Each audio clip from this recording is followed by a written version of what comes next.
Hello everyone, this is a video that I'm doing on glycolysis and the link reaction, which are the first real two stages of cellular respiration. Now this video is going to form one of a sequence of videos that I'm going to do on this topic, and this is primarily aimed at year 12 and 13, so we're talking A level and IB, because I'm going to go into quite some depth here. So first of all, in this video what I'll do is talk about what respiration is and why we have respiration, where it happens, and then we're going to get really into the first stage and the second stage, which is glycolysis and the link reaction. So let's think about what it is. Cellular respiration is ultimately a chemical process that allows us to obtain ATP or energy from organic material. So it's a chemical reaction ultimately where we're going to obtain energy in the form of ATP, adenosine triphosphate, from organic material. Now let's, before we begin, put a key mini formula, if you like, that I like to work with. ADP, so adenosine diphosphate, plus P, a phosphate, and we put a little I because it's an inorganic phosphate, goes to, we'll put on this side, ATP. This is a key equation that we're going to look at. ADP, adenosine diphosphate, so with two phosphates, plus a third phosphate would make adenosine triphosphate, ATP, which is the chemical form of energy that ultimately is what we're trying to get in respiration. Now this, as I've just said, this process here is what I'm calling respiration. This process here, on the other hand, so when we have the reverse, is for cell processes. And the reason why I like to start with this is because it explains the reason why we need to respire. We produce ATP through respiration, and we need ATP to carry out metabolic activities for the cell to do what it needs to do. So that's why we have respiration.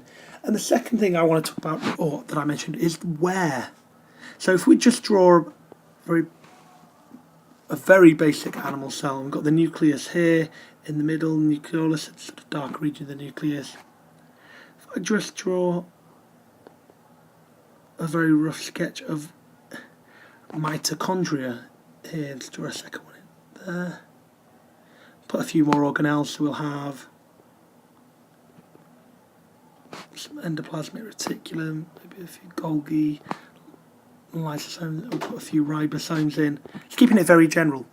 Now respiration, normally lower down the school, you learn takes place right here in the mitochondria, and that is true, but there is a significant portion of respiration that takes place here in the cytoplasm. So what I'm going to do, as I go through these sequence of videos on respiration, I'm going to outline where these different events are occurring, if you like. Now the first thing I'm going to talk about is the first stage, glycolysis. And this does happen in the cytoplasm. This bit happens in the cytoplasm. So in a nutshell, what we have in the first stage for glycolysis is we take an organic compound, and that may very well be, so let's say a carbohydrate. There, or it could be a lipid even, it could be a lipid. We're going to take that and we're going to turn that into a chemical called pyruvate. Now this whole stage is called glycolysis, and I am going to go in much more depth in this video about glycolysis. But what we have here is a very simple step, a primary conversion from our organic compound into pyruvate. Now this stage, glycolysis, happens in almost every organism, with or without oxygen. I am, as part of this sequence on cellular respiration, going to refer to anaerobic respiration, so that respiration without oxygen, and I'll do that at the end. What I'm referring to here is if we think about the basic respiration equation, glucose and oxygen giving CO2, water and energy, I'm primarily working off that aerobic respiration.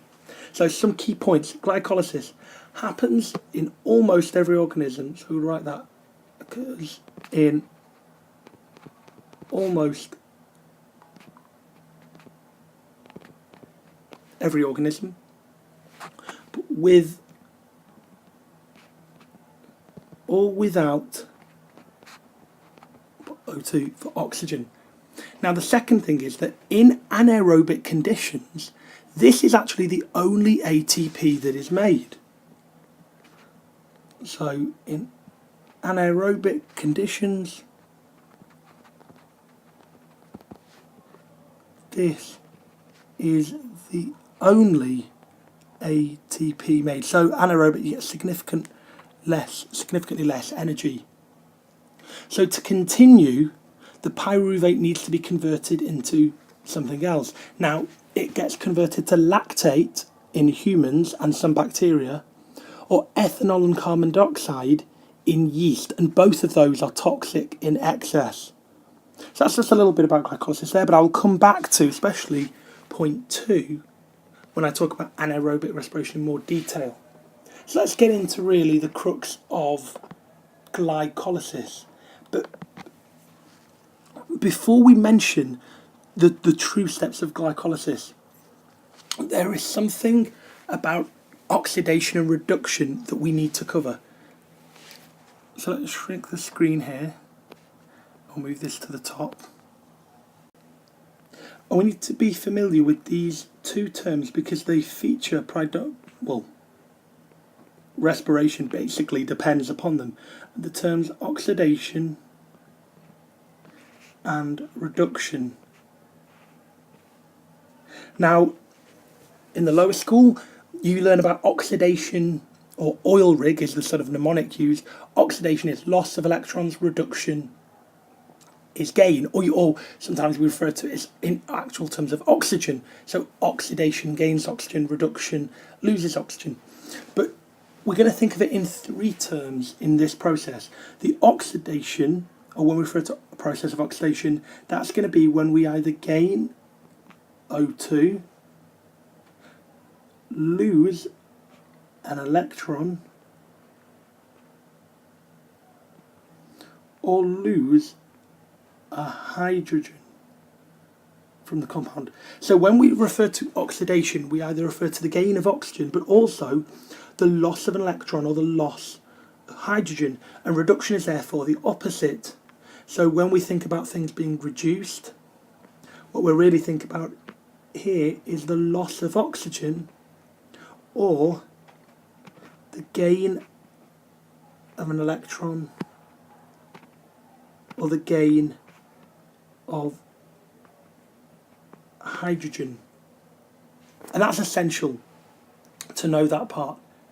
So let's think about glycolysis and the stages of glycolysis. So once again, I'll shrink the screen a little bit so that I can use the right hand side here to describe this process.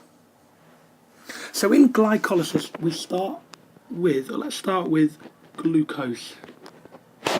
That changes to fructose. That would become fructose phosphate. We then have a stage where that becomes fructose biphosphate. Then what we get are 2 molecules of triose phosphate. Now what I'm doing here is basically showing you the essential steps of glycolysis to learn.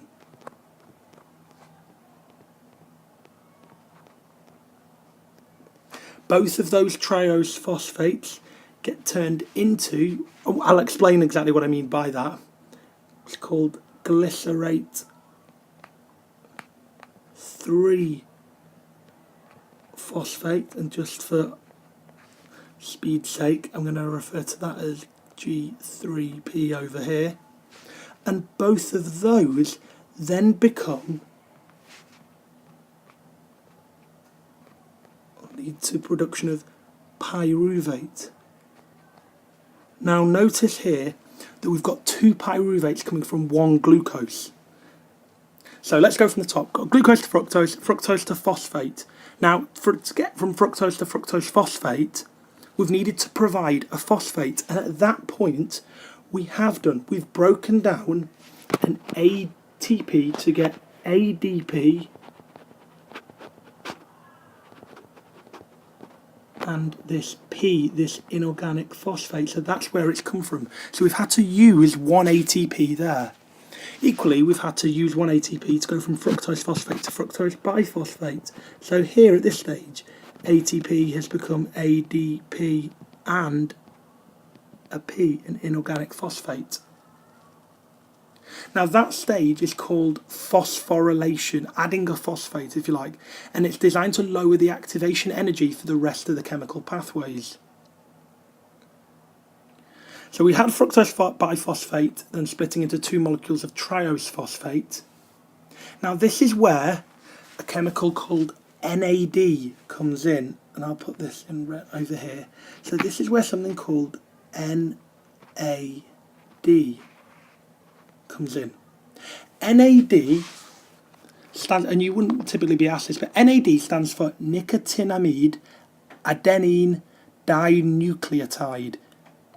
Now NAD is what's called a coenzyme. It's a chemical that's needed to make an enzyme work. So it's a chemical that's vital for the functioning of an enzyme. So I mean a coenzyme. So it's NAD, and it's specifically NAD plus. Now, to go from triose phosphate to glycerate 3-phosphate, the triose phosphate donates a hydrogen to the NAD.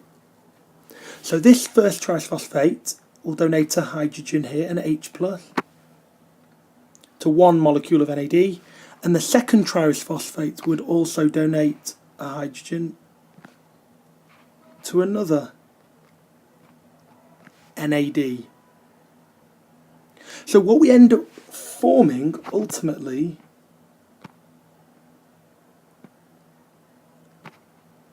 at this point here are 2 lots of something called NADH. They've gained the H, they've taken the H from the 2 triose phosphates.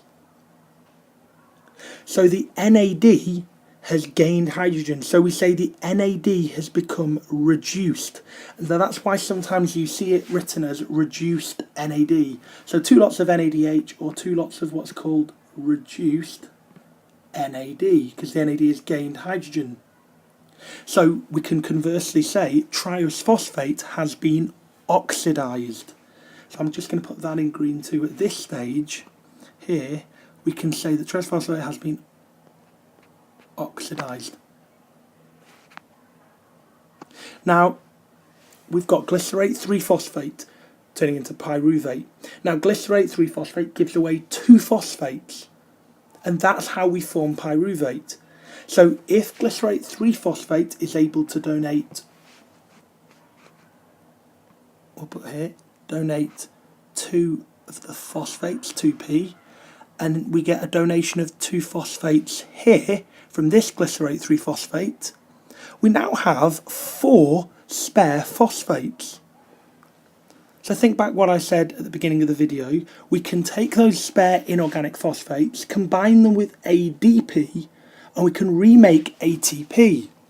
So those 4 phosphates, 2 from 1 lot of glycerate 3-phosphate and 1 lot from another of glycerate 3-phosphate, because remember we've got now 2 branches to this flowchart if you like. We've got 4 phosphates, so we can use that to produce 4 lots of ATP.